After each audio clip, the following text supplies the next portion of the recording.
Hello, class. This is Mrs. Jones. Today, we are going to take a look at proportional relationships.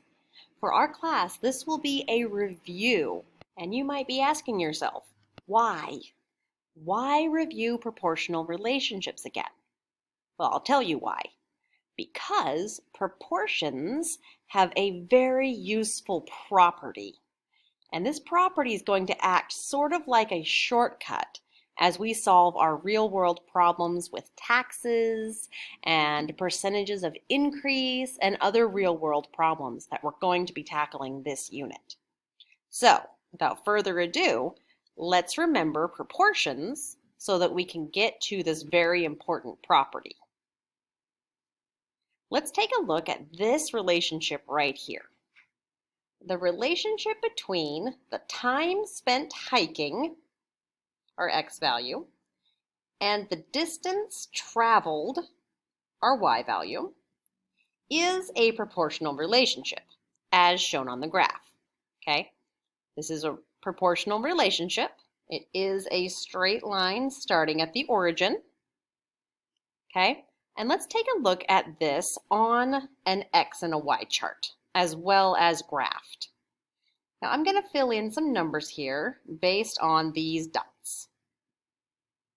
Okay, the first one is at 5, 6.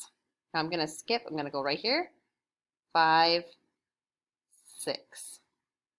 I'm leaving that spot open for the unit rate. The next one is at x is 10 and y is 12. And the last one, x is 15,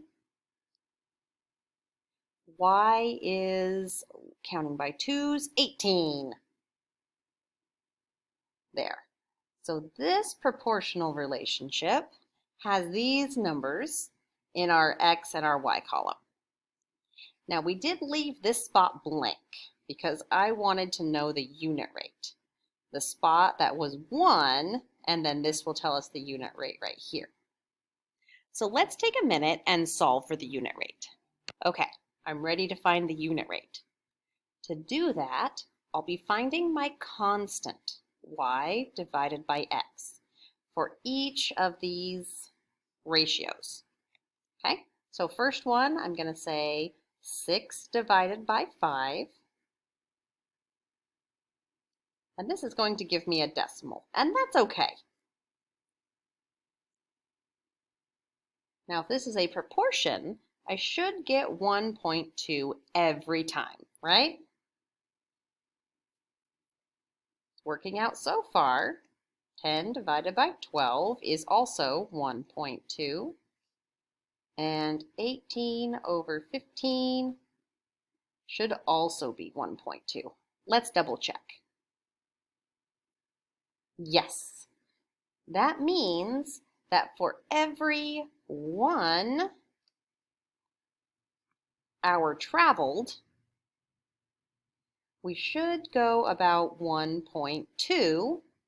Remember, the unit rate goes right there with 1 comma unit rate.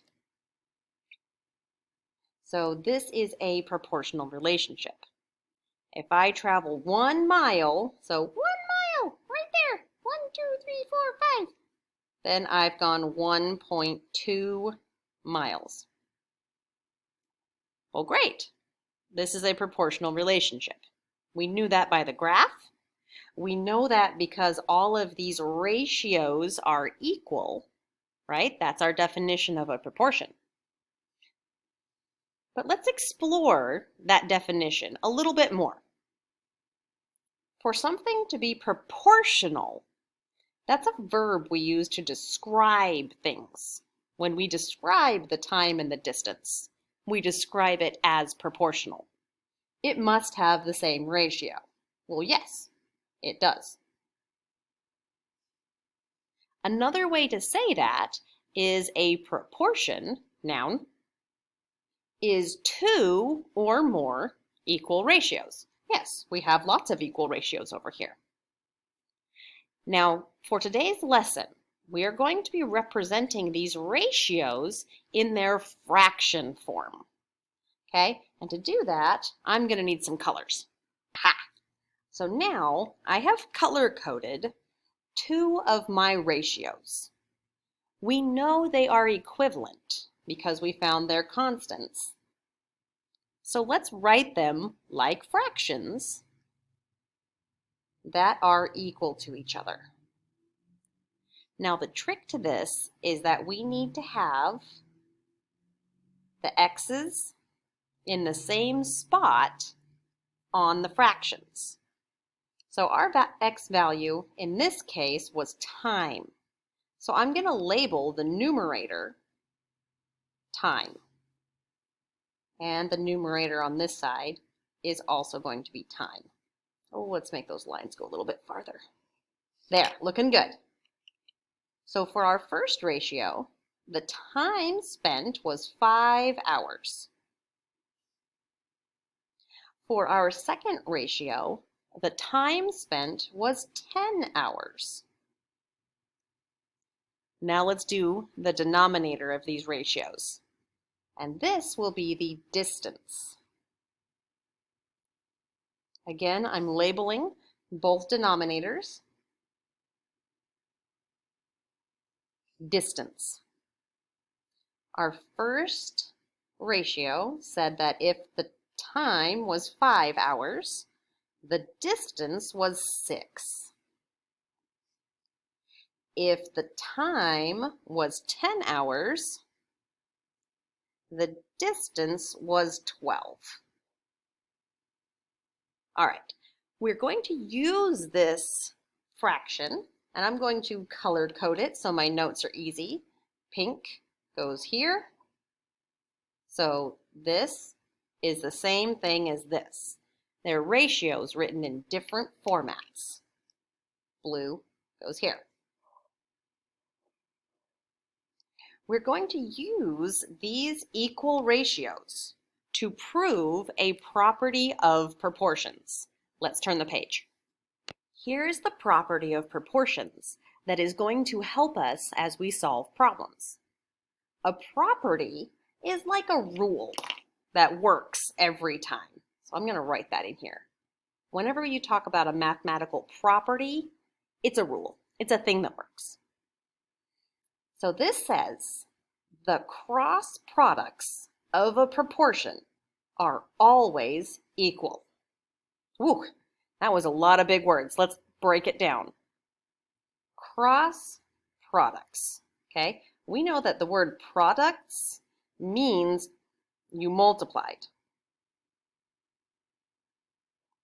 So what the heck is a cross product? A cross product is when you multiply across, meaning we would multiply that number times that number, and we would multiply across the other way, that number times that number. You see how we've got a little cross right there, a little X? Now those cross products, as you can see, when I multiplied A and B, or excuse me, A and D, then I got this right here, AD. And yes, when they're put together like that, that means they're being multiplied together.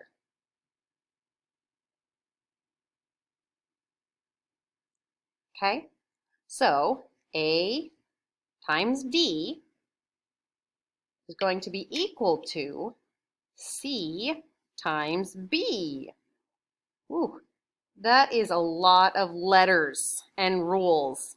Let's put some numbers in there from our earlier example so that we can figure out what this means. Okay, you remember on our last page when we said the proportion 5/6 is equal to 10/12? We already know that's a proportion because we checked the constants. So we're going to use that to show you that when we multiply across, our cross products should be equal. Let's use colors again. So here we go. Last time we said that this one times this one, okay? I'm going to use the same colors as last time. Those two multiplied together should equal these two multiplied together. All right, let's check it. Okay, now I'm going to write down shorthand every step because these are my notes. 5 times 12 is supposed to equal 6 times 10. And again, color coding 5 times 12.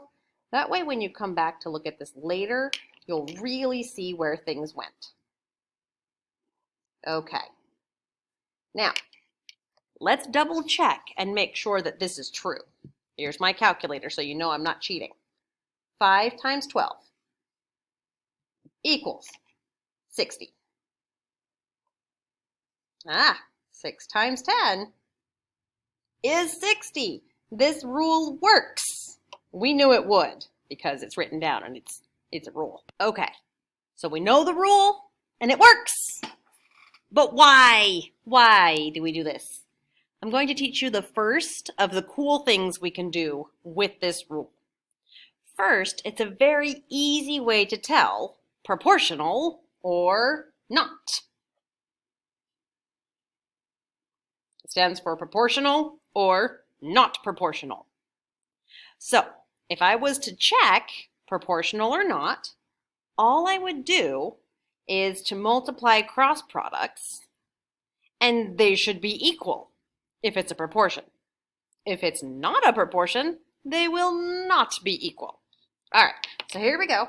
I'm going to do 3 times 16 and see if it's equal to 4 times 12. Okay, so let's do this. Ready, set. 3 times 16 is 48. And 4 times 12 is 48. It is equal. This is true. So this is yes. This is proportional. Let's check the next one. I feel a no coming on, but let's check. And we're going to do 8 times 3. And let's see if it's equal to 2 times 18. Here we go. 8 times 3 equals 24. 18 times 2 equals 36. That is not equal. See that sign? Not equal. So this is not proportional. No! All right. Now you check the next two and see what you get. Pause the video. Okay, the first one, you should have gotten 18 is not equal to 24. No! Why the exclamation points and the shouting? I don't know. It's just happening. And the last one, 24 is equal to 24. Yes, this is a proportion. See how easy this is? I love this trick. So your job today is to check some ratios and tell me if they are yes proportional or no proportional. Let's go.